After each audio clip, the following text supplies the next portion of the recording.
All right, let's try this one more time. Just to give some context, everybody else who's watching it, because I'm going to cut the first part of this video.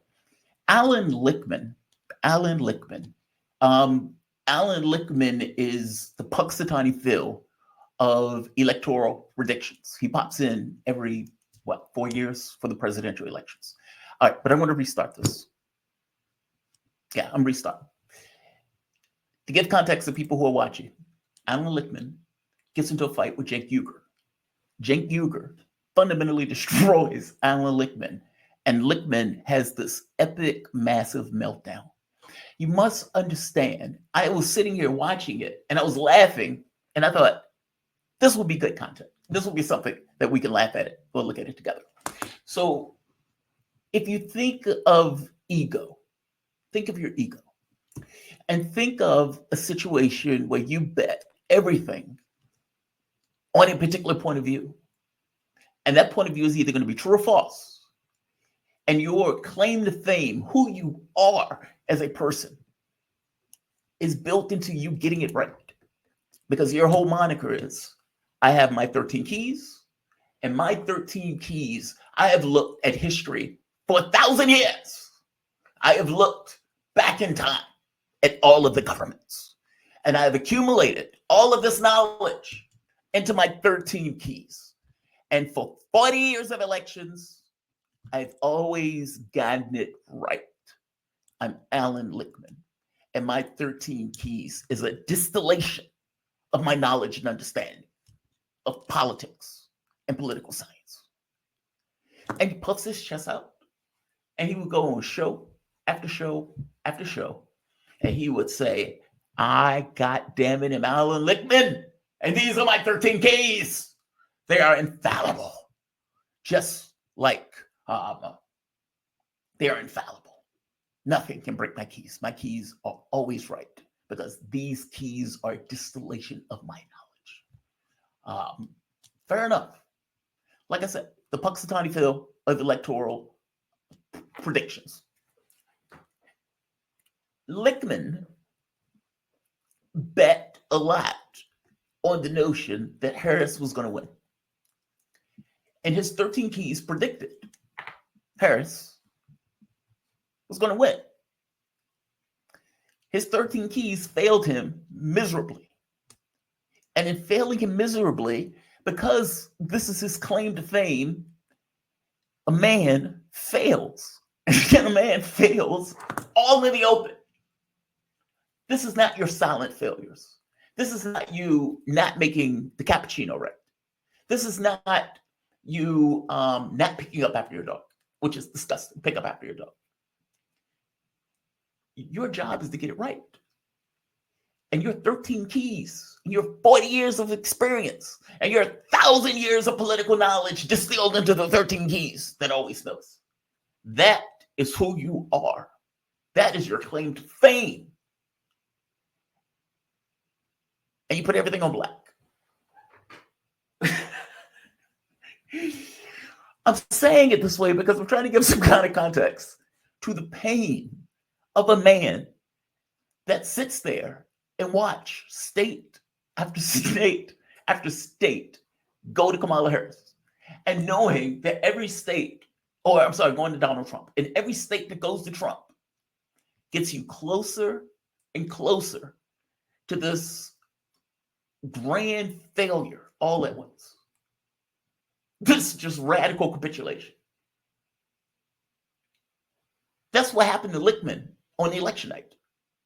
And thankfully, we have video of Lichtman going through that moment of epic, I would imagine, all-consuming failure, right in the public spotlight with the camera right on his face as Donald Trump wins. Painful is the point I'm trying to get across. This is humiliating for Lichtman. And so after spending, several months going on TV, telling people Kamala Harris was going to win, now he has to explain how he got it wrong and how his infallible 1,000 years of experience, 13 keys, why they didn't show that Kamala Harris was going to lose. Now he gets into an argument with Cenk Uygur because they have had a fight over this very point once before that was pretty contentious. Uygur, in this moment, puts a knife in Alan Lichtman, and Lichtman loses his shit completely. Lichtman loses his shit completely. So I'm going to play the other two videos one more time so you can see what I am referring to. The first video is Lichtman giving his prediction. Kamala Harris is going to win this thing. I've gone to the mountain and I've went to the shrine, and Puxatana Phil told me that Harris is going to win it. My 13 keys are never wrong. God damn it, they're never wrong. I'm Alan Lichtman. The second one was Alan Lichtman failing all at once as the election was being called for Kamala Harris. I issued my prediction deliberately on September 5th before the Harris-Trump debate that all the pundits saying was going to be so pivotal in deciding the election, because the big message of my system, the keys to the White House, is that it's governing, not campaigning, that counts. And the keys gauge the strength and performance of the White House party. And I have not changed my prediction of a Kamala Harris win, despite all the vicissitudes of the campaign, which have gone in both directions. Let's not forget, Harris whipped him badly in the debate, and that didn't seem to move anyone or anything. But my prediction still stands, and I have a 40-year track record behind it.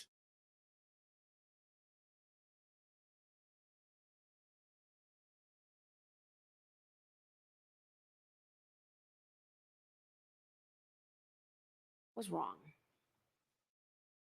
I'm starting to get a little nervous. Yeah. She needs to make up 170,000 votes. I don't see it. The big Democratic counties are mostly in. No, yeah. Shit. I just don't see it. Good thing I have nothing to do tomorrow. Yeah, I took off work tomorrow. And I'm not doing any interviews. Good. I'm done with that.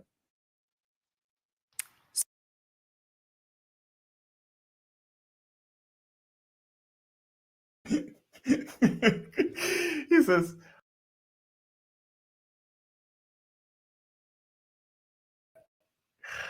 I'm not having any interviews tomorrow. That's, like, can you imagine staking your entire reputation and your very being on a race for it to lose? And Lichtman, I've seen him on talk shows with that stuff. He is pretty, definitive. This is going to happen. My 13 keys never fail me. My 13 keys never fail me. So he now has to go and meet with Uygur. And like I said, their last conversation back and forth was pretty contentious. This one is just as bad. This is a man who is injured, who is humiliated on a national stage. And despite being humiliated on a national stage, he still has to go out and talk to people. And just so happened, one of the people he's talking to is Uygur, who had an argument first beforehand, where Uygur basically told him, your 13 keys is full of shit. Now again, his 13 keys, that's who he is. And so he took umbrage at being told that his 13 keys was full of shit. And Uygur and him were going back and forth the first time around before the election. So you can imagine that a man that has been humiliated on a national stage, so humiliated that he's like, I'm not doing interviews tomorrow. I'll take the day off. Yeah, because it was going to hurt. First question, what happened to your 13 keys? It's the most operative question, the most natural question in the world when a man fails on that level. So, still hurting, still humiliated, still smarting, he pulls himself together, and he goes on Piers Morgan. And just so happened to be on Piers Morgan is Jen Uygur, who is laying in wait. Laying in wait. This is what transpires. It doesn't go well. And there's this epic meltdown that takes place on the show.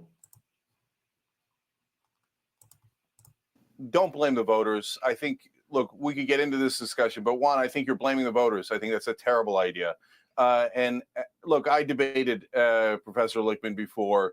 I told him his theories about the keys were absurd. I was right. He was wrong. I said he'd lose his keys. No, you were couldn't not find right, them and before I the was election. not wrong, and that's a cheap shot, and I won't stand for it. Well, who won, brother? You should not be Who taking won? cheap Who shots won? at me. Who You won? want to make your You point, live make your in point. a total Don't make it world of personal. denial. I read your own followers' comments, and they all trashed you, every one of them, and supported me. Yeah, so quiet right, with right. your personal Yeah, attacks. come find out again. Make whatever Okay. point you want. Yeah, yeah. Don't Look, make you, it you personal. don't know anything. You don't know You anything. attacked me You personally. You're so All deluded. right. I've only Okay. been a professor for 51 years. On this program, published I've never been 13 able books. to finish a How thought. many books have you published? No, because you're personally Yeah. attacking me again. Say whatever you want, but I'm not going to Okay, stand but for brother, personal you got it attacks. wrong. Say You were whatever you want. preposterously and stupidly wrong.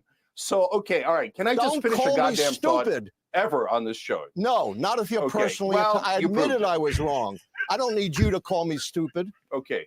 I'll just say What it's kind great. of He said you were preposterously and stupidly wrong. he said you were preposterously and stupidly wrong. Preposterously and stupidly wrong. That, God, man, it's like, I guess from my point of view, if you put yourself in Lichtman's place for a moment, epic pain, meaning before anything happens in this interview, before he says a word, before he says anything to anybody, it is a man in pain. It is a man humiliated. And it kills him to have to admit that his 13 keys have failed. There is no cover. There's no way to go with that. That is a Boolean value, yay or nay. He chose yay. It came on nay. There's no way out of that box. You just failed on a massive effing level. And then to have Cenk Uygur laying in wait and goes after him directly saying, you are living in a delusion. You're in denial. You failed. You're cuckoo. You're preposterously wrong. Like, my point is, Lichtman is feeling a huge amount of pain already before Uygur says anything to him. And it ticks him off. He's triggered. Yeah, because Uygur is going after him directly. But part of it is also this idea that he failed. And in the context of the failure, it hurts. And so anything that Uygur is saying to him immediately gets taken up a notch. It's just wild. That's all. I personally thought it was funny.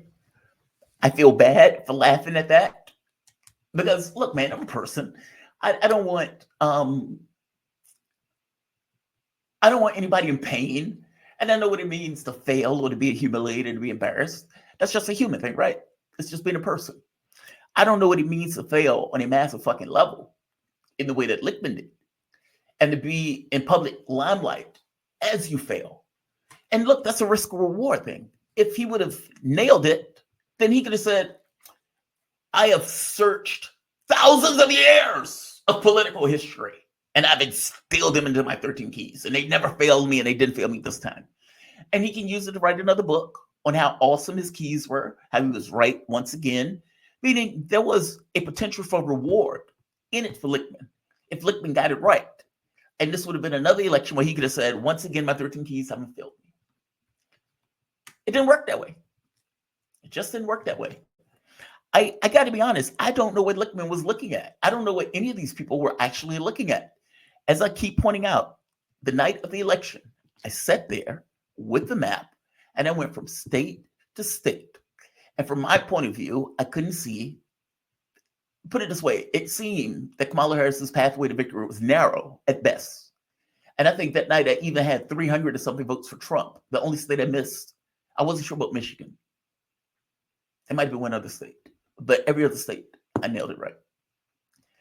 I don't know what Professor Lichtman with his 50 years of teaching, his thousands of years of political knowledge in every country around the world. I don't know what he was looking at. Honest to God, don't know what he was looking at. Would you say he was looking at a big check? Maybe. Maybe. But God, man, it's humiliating on such a level. Like, you were born on CNN, you were born on MSNBC, you were born on one network after the next.